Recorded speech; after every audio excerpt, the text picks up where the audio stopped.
Manya amasema kuma kopa wana yaji. Kafi yakwa Mr. Francis bi anno anye a. Aba kare 3 years, auto 3 years. Kama kemi wo kania. Manya go. Tama amasema ku it take a lot of time. Afi yakwa mi la nyi no le ayi ama. Mr. Francis, mi ayi kwe kwa. No ba e bawo.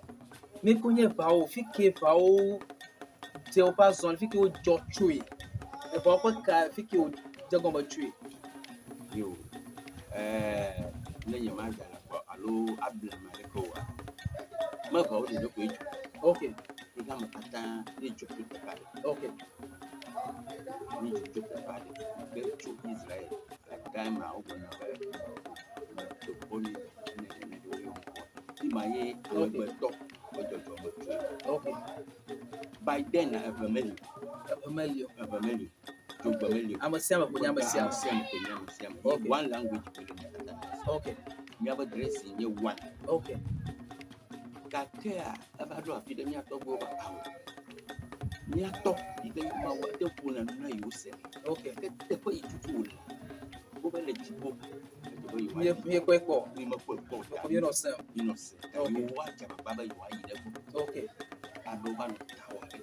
Okay. Tower matula. When you know, you never need a bomb. Okay.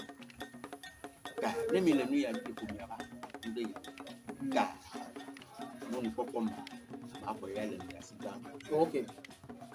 Tana Kamali. Oh, you're not bad for Chogo Magician. Okay. Again, Tom will you get only one language. Okay. Like only that one language I'm at a command. Man, and that language, you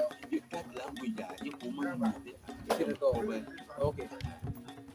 Then you're Hebrew, how? Hello. Okay. Woman will have a long medical sound. Okay. God, you want an emma. Nothing will not care. Oh, doctor. Okay. Nothing will not care. Okay. American government have a vessel. Okay. It can name when you got to me for Jimmy said, family. Okay. Let Amadeha plan a day. You said, family. Okay. That more one matters already. A doma that day you know what? Yeah. Okay. For knowledge, you got out of the logo. Yeah, only my one. Okay. Yeah.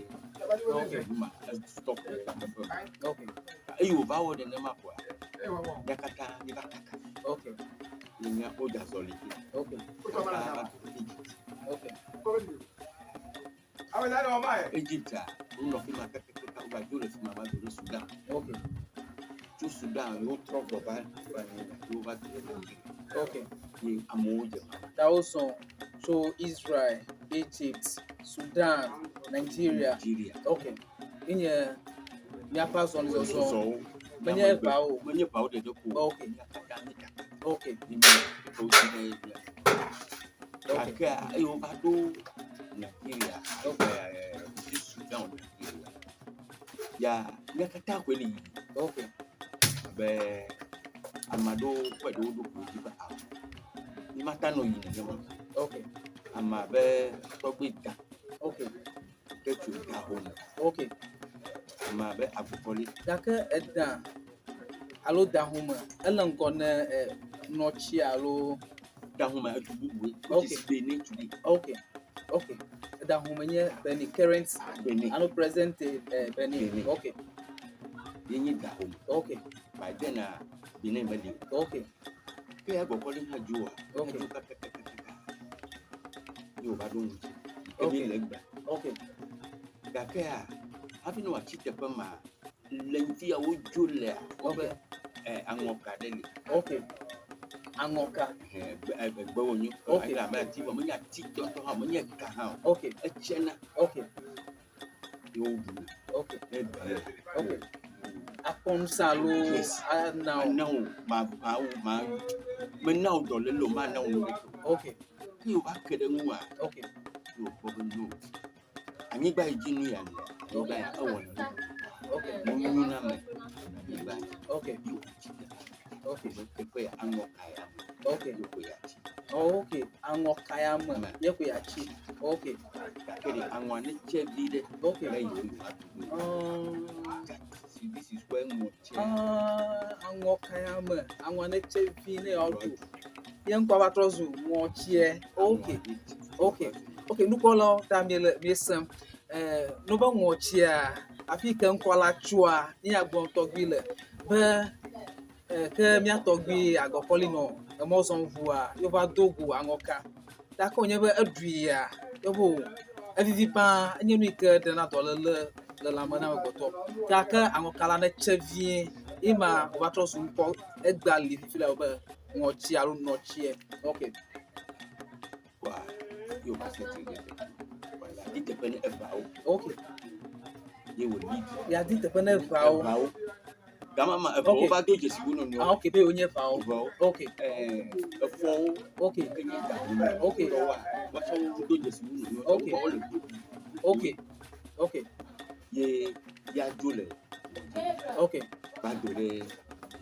okay You value our own jail, and you are no, I'm on you by then. okay Come above and on Nigeria.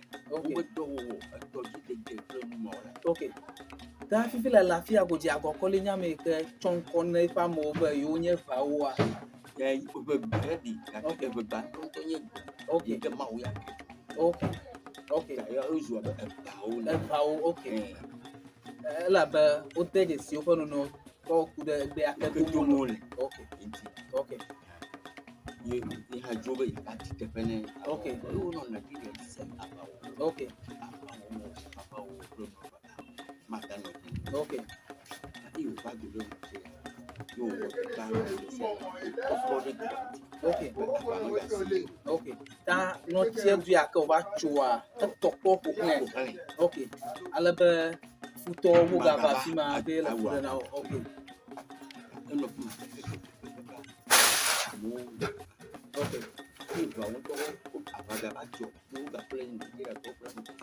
okay okay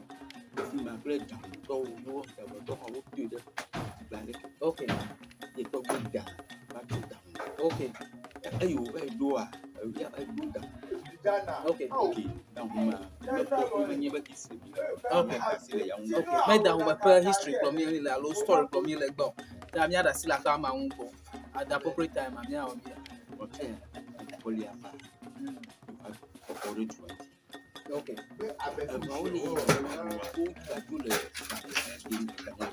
Nigeria. okay okay Gado ada su ubona vu the father was okay ama mawa usubo okay polodo okay to gbede lo ta do ya le afiwa do kado okay kado ye be nya ya go mi Okay. yo cho ba fu okay the pa ma wo mo yo ne ba kado le Biden okay o cho ba fu o cho wa go de ba pia yo to bo okay ye fu to ya o ma ga le okay yo te ibo nu ya de yo ko to cho ga le okay to wo do okay yo ba o ta do kaya ba yo okay okay tanu ba eta kwa okay Kake tame o do mala okay wele ji etymology okay numa o to da ni ba anya be ti ato yo bo ka okay okay o ba no fi ma okay aba ni ba do okay ko de ni fi ejo ba do re no chi an to aso no chi alo no chi no chi meruku ba ta do a ba o le Nigeria okay okay that's so if I'm at all in Nigeria okay ma ya ai o te jesu mo no okay you do be at okay o ga pe to we da talk with now okay ai o le Nigeria yo ba de ni alo mo na na di ko ka so le Nigeria o ga Portugal fa o okay yo ho ju okay yo we ba do de ba di okay yo ba do de okay ta amagama le wodoma ayi ko nu ma ko fana na ye to ado amega menya agokoli bu menya gokali Okay. Okay. menya gokali ajo Okay. to ko de mu Okay. ka amususu yo ko to Nigeria Okay. wo we yo gala ba wo Okay. yo ba no aje ba wa che yo ba Okay. yo le motin Okay. yo ba yo kadwa o ba dure duti ya de le no yin asrama Aslama. Okay. asrama yo le tuma yo wa dure Efe be amara ocho tuma sike be asrama ocho daranya fi. a be e ko ko le yiya Okay. le Ala go ocho. le ke be wu wo do Okay. ke be ko do wa chi fi wa pola o wo na de to ke dare Okay. ke be Okay. okay ki va kere e po antia Okay. e mo nu de ka pe le po Okay. ya security men wo Okay. o nyo no drag by you Okay. yo ya do robo abasi Okay. ka yo le You got to all you waja. Okay. to ni to Okay. yo ku yi le gbe ni ko la bi o egbe ka do le Okay. o le gbe Okay. nenye va o la Okay.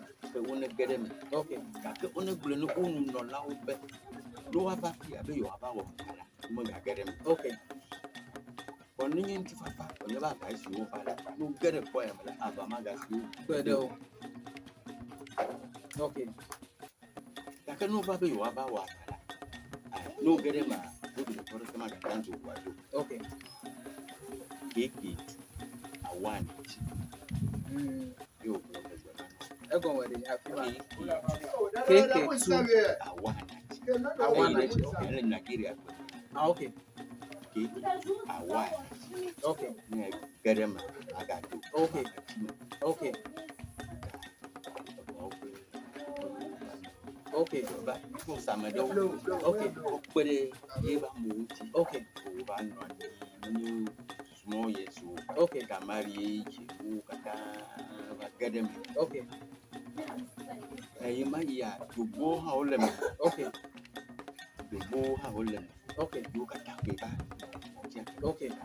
yeah Okay. some many 100 years ago So many years. so many years Okay. you Apa gogo za. Gogoza.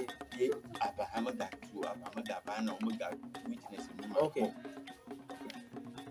Shakea Nudolia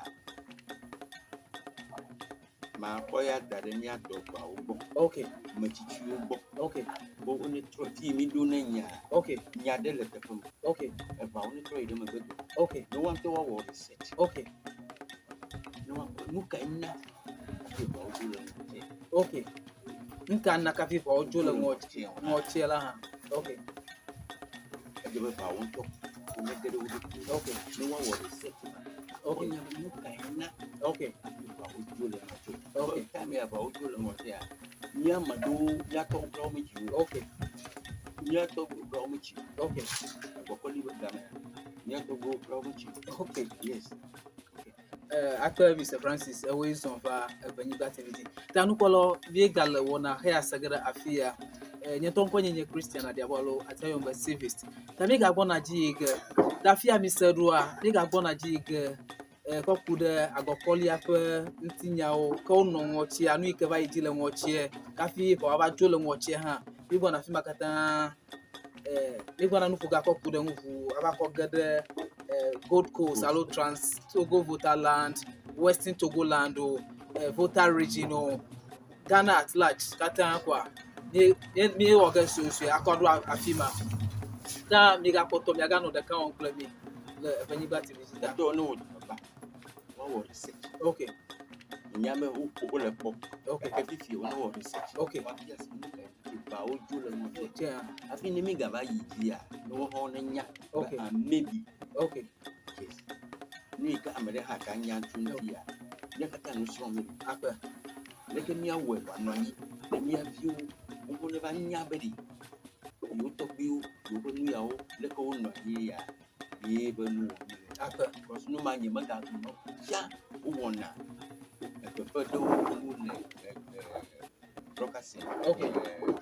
GBC. GBC One. Okay. Ebegbe Kwame Joko Pekreto one and no. Okay. Mogali. Okay. And never be a few level. Boganya. Mbeto nya fi obicho. If you go never nya fi chu. Nya fi yinora. Abukra. Okay.